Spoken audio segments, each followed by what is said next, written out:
안녕하세요. 나긋나긋 뉴스입니다. 토론토 주택시장은 과연 되살아날 수 있을까요?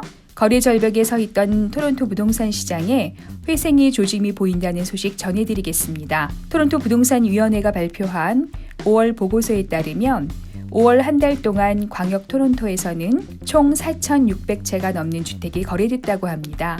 이는 4월과 비교해서 55%나 늘어난 것이라는데요.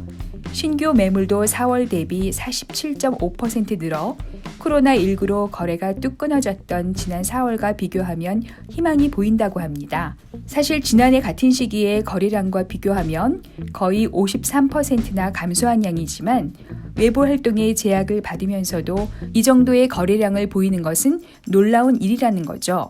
부동산 전문가들의 의견에 따르면 경기에 영향을 적게 받는 투자자들이 점차 주택시장에 다시 나서고 있다며 회복세는 6월까지 지속될 것이라고 분석했습니다. 반면 신중론도 만만치 않습니다. 일각에서는 광역 토론토에서 환자가 줄지 않고 올가을 2차 유행 가능성도 제기되므로 주택시장 회복은 아직 시기상조라고 진단하는 전문가도 있습니다. 얼마 전 연방정부가 발표한 모기지 규정 강화 계획에 시장이 얼마나 영향을 받을지도 큰 변수로 작용하는데요. 연방 모기지 주택공사는 전체 집값의 20% 미만을 다운페이를 한 경우 보험에 가입한 모기지에 대한 승인 요건을 대폭 강화한다고 밝혔습니다. 이렇게 승인 요건을 강화하는 것은 주택시장과 소비자를 보호하기 위해서라는데요. 최근의 사태로 실업률은 상승하고 경기는 악화되고 있어 가정마다 부채가 누적되는 경우가 많기 때문이라는 것입니다.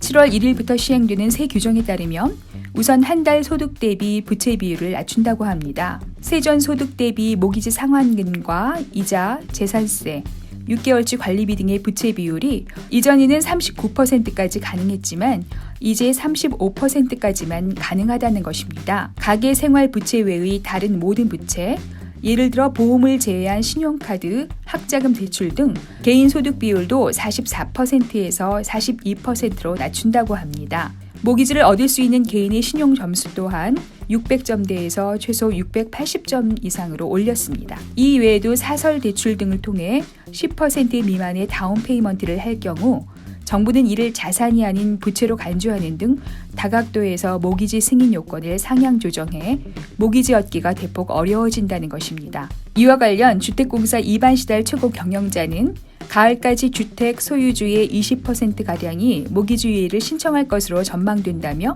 높은 실업률이 지속되면 모기지 연체가 이어져 결국에는 주택의 소유권이 대출기관에 넘어가는 사태가 벌어질 수 있다고 이번 결정의 배경을 밝혔습니다.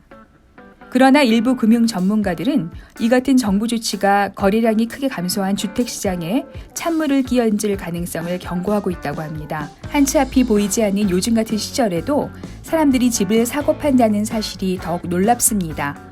아무리 어려운 상황이 닥쳐도 우리 삶은 계속되어야 하는 것이겠죠. 요즘 같은 힘든 상황에서도 꿈을 꾸고 계획을 하고 창업을 준비 중인 분들도 계실 겁니다. 그런 분들은 한국일보가 드리는 개업 선물 받아가세요. 한국일보는 한인사회의 경기를 부양하고 경제를 활성화하기 위해 스타트업 지원 사업을 준비했습니다. 2020년 부푼 꿈을 안고 창업을 준비했지만 코로나19 사태로 광고 한번 못 해보신 분들은 캐나다 한국일보가 한 달 무료 광고와 온라인 기사로 여러분을 지원합니다. 개인이든 사업체든 어떤 업종이든 상관없다고 하니까요. 관심 있으신 분들은 아래 전화번호로 문의하시기 바랍니다. 많은 분들이 혜택 받으셨으면 좋겠네요. 지금까지 나긋나긋 뉴스 해나였습니다.